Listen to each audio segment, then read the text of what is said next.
তোমরা একটু থামো, একটু নামাজটা পড়তে দাও, তোমরা একটু দাঁড়াও।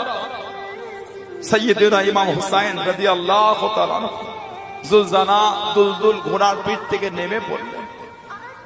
হুজুর আমার কারবালার ময়দানে মরহুমের উপর হুজুর নামাজের নিয়ত তাহরিমা পেতে এজিদের সৈন্যরা আলোচনা করছেন। ইমাম হুসাইনকে যদি শহীদ এখন না করতে পারি আর পারব না। ইমাম হুসাইন রাদিয়াল্লাহু তাআলা আনহু একা আমরা এত জোর কম বেশি 5 ঘন্টা লড়েছেন। হযরত ইমাম হুসাইন রাদিয়াল্লাহু তাআলা সিজদায় চলে গেলেন, হুজুরের একটা হাতকে কেটে দিলেন।